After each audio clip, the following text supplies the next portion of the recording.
Hey everybody.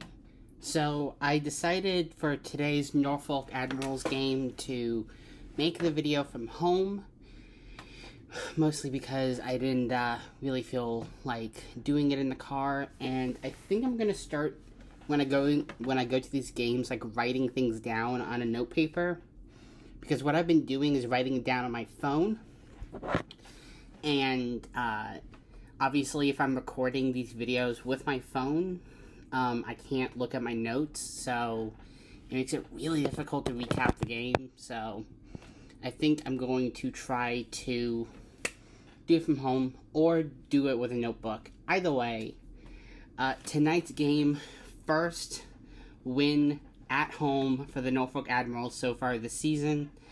That shouldn't be an accomplishment, but it is. Going into the game, the Norfolk Admirals were 2-2, 2 losses against the Thunder at home, and then 2 victories against the Maine Mariners away. Going into it as well, the Railers were 10th in the division, and Norfolk was 6th in the division, 11th in the league. So that's pretty dang good. Well, it's about halfway. It's in the upper half of the league and upper half of the conference. So, anyways, period 1 was pretty uneventful.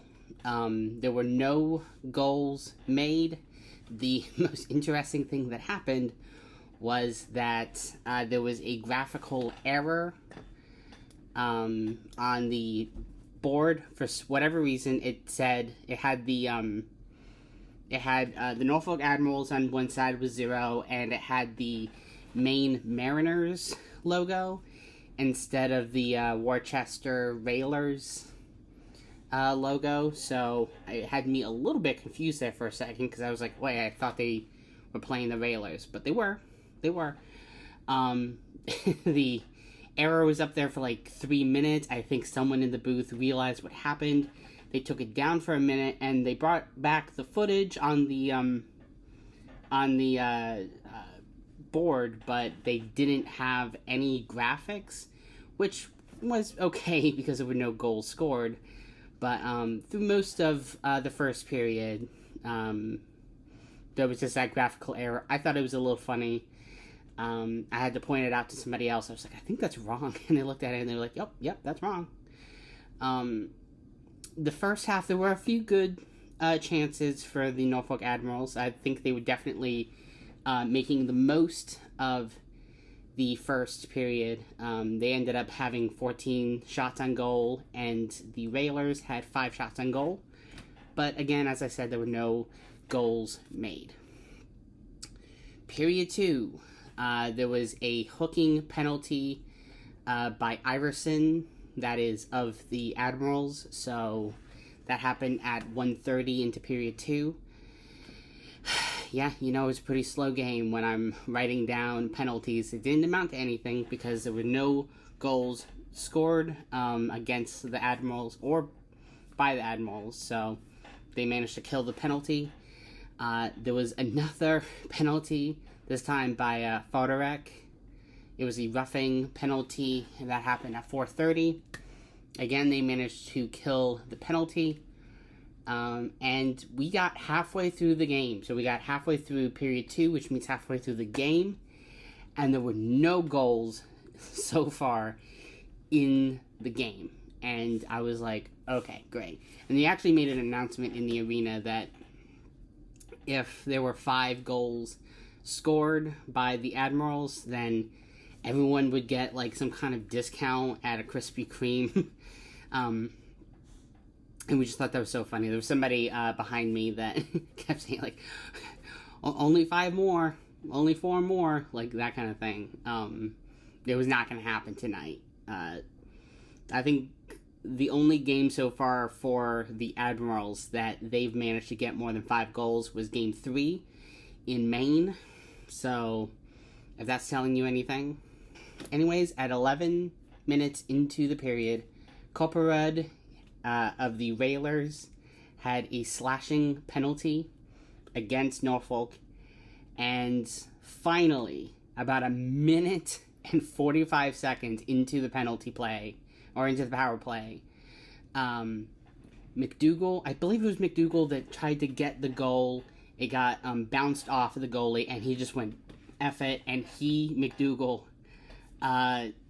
slapped that puck again after it bounced off of the goalie, and this time he was not playing around. It got past the goalie, right over his shoulder, and finally, about 33 minutes into the game, there was finally a goal, thankfully for the Norfolk Admirals, and we went into the second intermission with a 0-1 game. Period 3. 4 minutes into period 3, Jacobs gets a hooking penalty. That is killed off. And then at 7:53, there was a 4-on-4. Yeah, at the same time, Gill of the Railers got a tripping penalty, and it has to be that Timofeyev got his unsportsmanlike penalty based off of that tripping penalty, and it's not that common that you see an unsportsmanlike penalty. I don't actually know. I didn't see what happened that Timofeyev got that penalty, but unsportsmanlike, I believe, is the only penalty that happens in the game of hockey that has nothing to do with cheating. It's just, hey, we don't like the way that you behaved.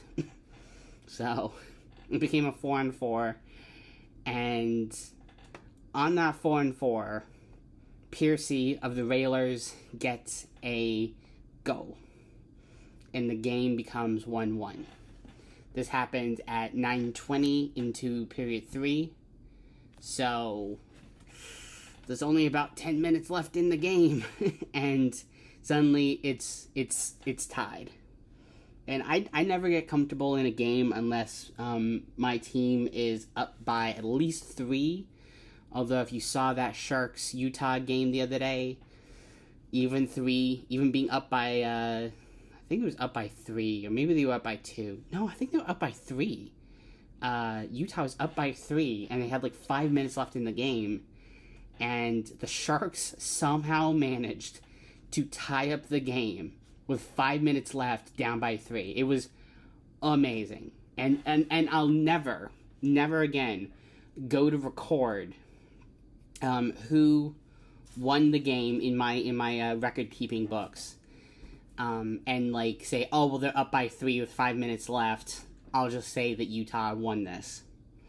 I'm never going to do that again, because I thought, oh well, that seems really hard, and it's the San Jose Sharks. Like, if anyone's going to come back from being down 3 with 5 minutes left, it's not going to be the Sharks.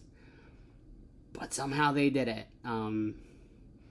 Anyways, it has nothing to do with this game. I'm just saying it was a tied game with 10 minutes left, and I was nervous. I was very nervous. But thankfully, 2 minutes later at 11:38, Smirnov gets a goal, and he makes the game 1-2 with the Admirals ahead. And oh boy, I think with 4 minutes left in the game, the Railers pull their goalie. And I'm not saying that pulling the goalie never works. It did. I believe it was that Utah Sharks game. They pulled the goalie and it worked, but very rarely. I don't think I've ever seen it work with my own 2 eyeballs. And it doesn't. Osmundson of the Admirals get a empty netter. They really struggled for this empty netter, too. There was one attempt before that missed the goal by about 5 feet. So, can't say they didn't try sooner. And obviously they put the goalie back in after that, which will never make sense to me. So you pulled the goalie because you wanted to get an advantage, but when they get an empty netter, you go, oh, we actually don't want that advantage anymore. Well, if it was an advantage, you'd want the advantage, right? Right? Anyways, the game ends 1-3. As I said, it's the first time that the Norfolk Admirals are leaving a home game with a victory. Very, very happy. And yeah, there's another game again on Friday. Obviously, I'm going to go see it, and should be a lot of fun. And yeah, it's going to be hopefully a little bit less stressful until the last 2 minutes of the game. No team was up by more than 1 point, and for quite a bit of time. Probably a collective... what would that be? That would be a collective... probably 40 minutes. Yeah, about a collective 34 minutes. This game was tied either at 0-0 or 1-1, so not super eventful, but they eked it out, and I'm very happy. Also, I just got this jersey a few games ago. I think it was game 2 that I got this. It's their home jersey. They didn't wear it tonight. I think with the ECHL, because they play the same team 2 times in a row, either at Scope Arena or or at the home arena or away. I think they trade off. So tonight was Norfolk's away, but I mean they were home. I saw them with my own 2 eyeballs. I did not go all the way to wherever Worcester is. Probably New York. I know that Worcester Railers are an affiliate of the New York Islanders. The way I know that is because they had that logo on their shoulder. Very happy that the Norfolk Admirals do not do that dorky stuff, at least not right now.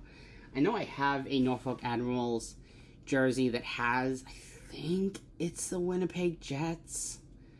I actually don't remember who the affiliate was during the time of the jersey that I have. I think it is the Winnipeg Jets now, currently. It might have been the Islanders, actually. I'm not sure. Anyways, doesn't matter. That's all I really wanted to talk about tonight. Again, there's going to be a game on Friday, and I'll talk to you guys later. Bye.